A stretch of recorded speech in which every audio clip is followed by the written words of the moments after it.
بسم اللہ الرحمن الرحیم۔ عزیز طلباء السلام علیکم ورحمۃ اللہ وبرکاتہ۔ عزیز طلباء، آج ہمارا سبق نمبر 40 ہے جماعت نحم اردو کا سبق ملکی پرندے اور دوسرے جانور۔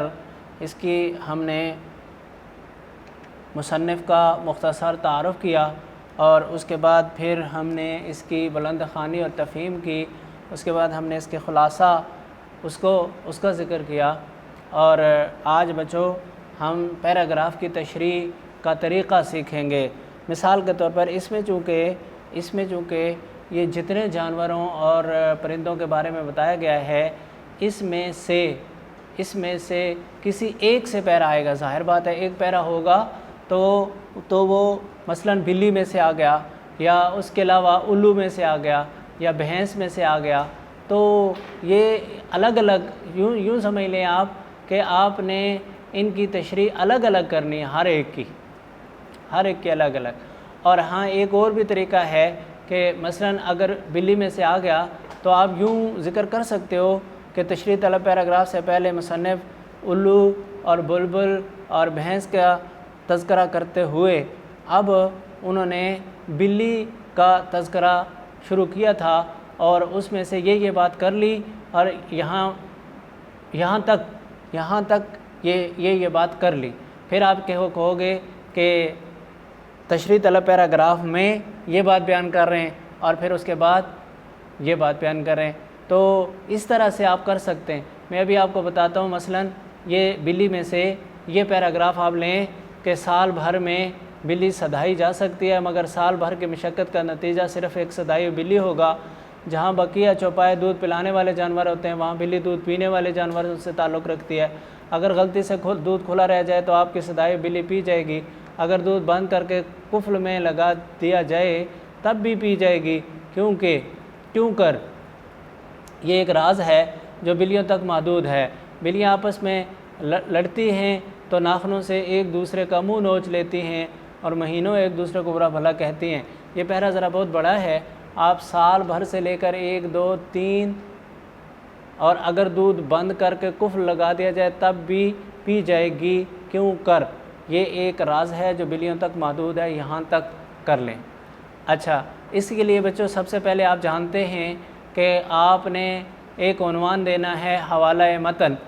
حوالہ متن میں 2 چیزیں ہوتی ہیں، مصنف کا نام اور سبق کا نام۔ تو سبق کا کیا نام ہے؟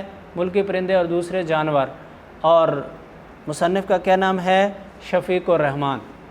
اچھا، دوسرا عنوان آپ نے دینا ہوتا ہے حل لغات کا، یعنی مشکل الفاظ کے معنی۔ حل لغات کا معنی کیا ہوا؟ مشکل الفاظ کے معنی۔ جیسے مثلاً یہ ایک لفظ ہے سدھائی جا سکتی ہے، تو سدھائی کا معنی کیا ہوگا؟ سکھائی جا سکتی ہے، پڑھائی جا سکتی ہے، سکھائی جا سکتی ہے۔ اور پھر اس کے بعد ہے مشقت کا معنی ہوتا ہے محنت۔ تو اس طرح سے آپ نے 4 الفاظ انڈر لائن کیے ہوئے ہوں گے، ان 4 کے معنی لکھنے ہیں، اور یہ 4 الفاظ کے معنی 2 نمبر کے ہوتے ہیں، اور اس سے پہلے حوالہ متن یہ 1 نمبر کا ہوتا ہے، اور 5 نمبر کی کل تشریح ہوتی ہے، 3 نمبر اس کے اور 2 نمبر تشریح کے، جو آپ نے 3 پیروں میں لکھنی ہے۔ اب آپ نے تشریح کا عنوان دینا ہے، اور اس کے بعد آپ لکھیں گے کہ تشریح طلب پیراگراف سے پہلے 2 طرح آپ لکھ سکتے ہیں۔ ایک تو یہ لکھیں گے کہ تشریح طلب پیراگراف سے پہلے بلی کے علاوہ بھینس، الو اور بلبل کے بارے میں مصنف نے لکھا، اور اس کے بعد بلی کے بارے میں لکھتے ہوئے کہتے ہیں کہ بلی کی کئی قسمیں بتائی جاتی ہیں۔ جو لوگ بلیوں کی قسمیں گنتے رہتے ہیں، ان کی بھی کئی قسمیں ہیں۔ بلیاں پالنے والوں کو یہ وہم ہو جاتا ہے کہ بلی نے خواہ مخواہ چاہتی ہے، حالانکہ وہ اس لیے چاہتی ہے کہ وہ اس کا کھانے پینے کا بندوبست کرتے ہیں۔ یہ پہلا پیرا ہوگا۔ اور تشریح طلب پیراگراف میں مصنف یہ بیان اب دیکھیں، آپ کو یہ پیرا پڑھ کے ایک بات سمجھ میں آئی۔ کیا بات سمجھ میں آئی؟ ایک تو بات یہ سمجھ میں آئی کہ بلی کو سکھانا، سدھانا، یہ وہ کہتا ہے فضول کام ہے، اس لیے کہ اگر آپ نے بلی کو سدھا لیا تو بھی اس نے وہی کام کرنے جو اس نے ویسے کرنے۔ اور دوسری بات یہ بتائی کہ کھلا دودھ رہ جائے تو وہ بلی پی جاتی ہے، اور اگر تالے میں ہو تو بھی پی جاتی ہے، جو بھی بچوں۔ اب یہ تالے میں ہو تو پی جاتی ہے اور کھلا رہے تو پی جاتی ہے، یہ بات سمجھانی ہے۔ تو یہ دو باتیں کل کی ہوئی ہیں۔ تو آپ کہو گے کہ تشریح طلب پیراگراف میں مصنف شفیق الرحمان دو باتیں بتا رہے ہیں۔ پہلی بات تو یہ بتا رہے ہیں کہ بلی کو سدھانا یہ فضول کام ہے، اس لیے کہ بلی اگر سدھائی ہوئی ہو تو جو کام اس نے کرنے ہیں وہی کام وہ اس وقت بھی کرے گی جب اس کو آپ نے نہیں سدھایا، یعنی گھر کے برتنوں کی تلاشی لینا، دودھ تلاش کرنا، پینا اور سالن اور روٹی جہاں ہو وہاں منہ مارنا، یہ اس کا کام ہے، چاہے وہ سدھائی ہو یا نہ سدھائی ہو، دونوں صورتوں میں وہ یہ کرتی ہے۔ تو اس لیے جو لوگ یہ کام کرتے ہیں گویا وہ فضول کام کرتے ہیں۔ اب ایک بات تو یہ بتائی، اور دوسری بات یہ بتائی کہ دودھ اگر کھلا ہو تو بلی پیتی ہے، اور اگر تالے میں ہو تو بھی پیتی ہے۔ بھائی بچوں وہ کیسے کہ اب کھلا ہے پھر تو وہ پی جائے گی، ظاہر بات ہے کہ کھلا دودھ پڑا ہوا ہے، اگر اس پہ ڈھکنا وکنا یا کوئی ایسی چیز ہے اس کو وہ گرائے گی اور پینا شروع کر دے گی، پی لے گی۔ لیکن اگر تالے میں ہے تو کیسے پیے گی؟ وہ چونکہ وہ ہر وقت گھر میں رہتی ہے، اور ظاہر بات ہے کہ دودھ کو رکھنے کے بعد یہ بات تو نہیں کہ اس کو بالکل استعمال ہی نہیں کیا جاتا اور وہ وہیں پہ رکھا ہی رہے گا، ایسی بات تو نہیں ہے، بلکہ اس کو تالا کھولا جائے گا، اس کو نکالا جائے گا، کبھی چائے بن رہی ہے، کبھی کوئی پی رہا ہے، کبھی کچھ ہو رہا ہے، کبھی کچھ ہو رہا ہے۔ تو بلی چونکہ وہیں ہوتی ہے اس لیے وہ موقع کی تلاش میں رہے گی، ذرا سا تالا کھلا رہ گیا اور دودھ باہر رہ گیا تو ایک دم سے اس نے پی لیا۔ یہ مطلب ہے اس بات کا کہ قفل میں تالے میں بھی وہ دودھ پیے گی، یعنی وہ موقع کی تلاش میں رہتی ہے، چاہے دودھ کھلا ہو یا تالے میں۔ کھلا ہوگا تو جب اسے موقع ملا وہ خود پی لے گی، اور تالے میں ہوگی تو جب کوئی تالا کھولے گا اور وہ دودھ باہر رہ گیا یا تالا کھلا رہ گیا تو وہ اس صورت میں دودھ کو پی لے گی۔ تو گویا کہ اس کے کہنے کا مطلب یہ ہوا کہ بلی کا سدھانا یا نہ سدھانا یہ برابر ہے، اس میں کوئی فرق نہیں ہے۔ اس کے بعد آپ لکھو گے بھائی بچوں تیسرے پیرے میں آپ لکھو گے کہ اس کے بعد شفیق الرحمان یہ کہتے ہیں کہ بلیاں اگر چند گھر میں ہوں تو چوہے تو ختم ہو جائیں گے لیکن بلیاں رہ جائیں گے۔ کہنے کا مطلب یہ کہ جتنی تکلیف چوہے دیتے ہیں اس سے کم بلیاں بھی نہیں دیتی۔ تو جب ایک تکلیف دہ چیز ختم ہوئی لیکن دوسری تکلیف دہ چیز موجود ہے تو گویا اس کے ختم کرنے کا کوئی فائدہ نہیں ہے۔ اس کے بعد پھر بلی کے بارے میں کہا کہ وہ سو جاتی ہے اور آنکھیں بند کر لیتی ہے لیکن جاگ رہی ہوتی ہے، ذرا سا موقع ملے وہ نکل جاتی ہے، پھر اسے اگر باز پرس کیا جائے تو وہ ناراض ہوتی ہے، اس لیے کہ ہر لوگ ناراض ہوتے ہیں بس۔ تو بھائی بچوں آپ تشریح کرتے ہوئے ان میں سے جس بھی جانور یا پرندے میں سے آیا اسی کی باتیں کریں، دوسروں کی نہ کریں، اس لیے کہ دوسروں کو کرنے سے پیرے لمبے ہو جائیں گے اور آپ کا وقت ضائع ہو جائے گا۔ تو اب بلی ہے تو اس میں تشریح طلب پیراگراف سے پہلے آپ کہو گے کہ تشریح طلب پیراگراف سے پہلے مصنف شفیق الرحمان بلی کے بارے میں بتا رہے ہیں کہ اس کی کئی قسمیں بتاتے ہیں لوگ، لیکن وہ کہتے ہیں کہ یہ جو لوگ بلیوں کی قسمیں بتاتے ہیں ان کی بھی کئی قسمیں ہیں، یعنی عقل کے اعتبار سے وہ بھی کوئی زیادہ عقل والا ہو شاید نہ ہو لیکن کم عقل والے ہوں گے، اس لیے کہ ان کی قسمیں بتانے کی کیا ضرورت ہے۔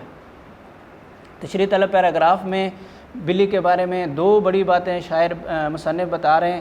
پہلی بات تو یہ بتا رہے ہیں کہ بلی کا سدھانا اس کا کوئی فائدہ نہیں، یہ چاہے سدھائی ہو یا نہ سدھائی ہو یہ ایک ہی بات ہے، کیونکہ کہتے ہیں جس طرح جانوروں کی قسموں میں سے ایک قسم یہ ہے کہ دودھ پلانے والے جانور جن کو ممالیہ کہتے ہیں، دودھ پلانے والے جانور ہوتے ہیں، کہتے ہیں بلی دودھ پینے والے جانوروں میں سے ہے، اور اگر کھلا دودھ ہو تو بھی پی جائے گی، اگر کفل میں ہو تو بھی پی جائے گی، چاہے اس کو سدھا کے رکھیں آپ یا بغیر سدھائے کے ہو، بہر صورت اس نے یہ کام کرنا ہی کرنا ہے۔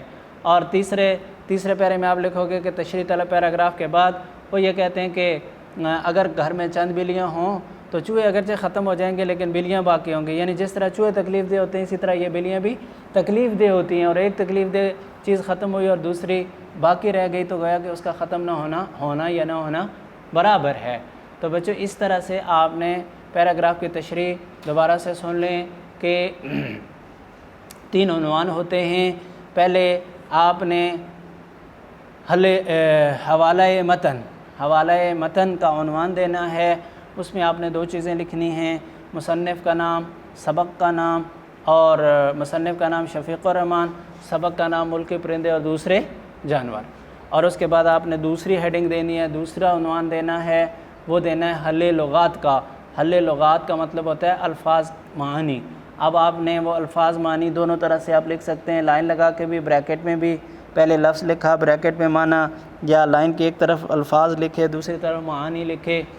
مثلا یہاں پہ ایک لفظ ہے صدائی اور دوسرا ہے مشقت، اور کوئی بھی 3-4 لفظ آپ کو انڈر لائن کیے ہوئے ہوں گے، 4 ہوں یا 5 ہوں، تو ان میں سے مثلا صدائی ہوئی تو آپ اس کا لفظ لکھیں گے، بریکٹ میں لکھیں گے سکھائی ہوئی، پڑھائی ہوئی، یا لائن کی ایک طرف صدائی ہوئی دوسری طرف اس کا معنی۔ اسی طرح ایک طرف مشقت لکھیں گے دوسری طرف اس کا معنی لکھیں گے محنت۔ اور اس کے بعد پھر تیسرا عنوان آپ دیں گے کہ تشریح کا، اور تشریح کے ضمن میں آپ نے خیال رکھنا یہ ہے کہ تشریح کرتے ہوئے اگرچہ سیاق و سباق مانگا نہیں جا رہا آپ سے، لیکن بچوں جب تک آپ اپنے پیرے کو آگے پیچھے ملاؤ گے نہیں بات سمجھ میں نہیں آئے گی۔ اس کو عربی والے کہتے ہیں کہ تشریح کہتے ہیں ما لہو و ما علیہا کو بیان کرنا۔ آپ یوں سمجھ لو کہ ما لہو اس کا پس منظر ہے اور ما علیہا اس کا پیش منظر ہے، تو پس منظر اور پیش منظر کو ساتھ لے کے بات کی جائے گی، پھر بات سمجھ میں آئے گی، ورنہ تشریح ادھوری ہوگی۔ تو تشریح طلب پیراگراف سے پہلے مصنف یہ بتا رہے ہیں کہ بلیوں کی کئی قسمیں اور ان کے قسمیں بتانے والوں کے بھی کئی قسمیں، وہ والی بات کر دینی ہے۔ اور اس کے بعد آپ کہو گے کہ تشریح طلب پیراگراف میں 2 باتیں بتائیں، ایک بلی کے سدانے اور نہ سدانے کی برابری والی، اور دوسری بلی کفل سے بھی دودھ پی جائے گی کھلا بھی پی جائے گی، اس کو ذرا سمجھا دینا ہے۔ اور اس کے بعد آپ تشریح طلب پیراگراف کے بعد مصنف بتا رہے ہیں کہ چند بلیاں ہوں تو وہ گھر سے چوہوں کو تو ختم کر دیں گے لیکن بلیاں باقی رہیں گی، اس بات کو ذرا سا ایکسپلین کر دینا ہے کہ چوہے ختم ہونے اور بلیاں باقی رہنے کا کیا مطلب، اور یہ کیا کہنا چاہتے ہیں۔ تو گویا وہ کہنا چاہتے ہیں کہ بلی کا فائدہ کوئی نہیں، چوہے ختم کرے گی تو خود وہ چوہوں سے زیادہ تکلیف دینے والی چیز ہے۔ تو اس طرح سے بچوں آپ نے پیراگراف کی تشریح کرنی ہے۔ اب اگر بلی نہیں تو کسی اور سے بھینس سے آ جاتا ہے، بلبل سے آ جاتا ہے، تو آپ نے اس انداز اسی میں سے اسی کی باتیں کر کے اپنی تشریح کو مکمل کرنا ہے۔ اللہ آپ کا حامی و ناصر ہو۔ والسلام علیکم ورحمۃ اللہ وبرکاتہ۔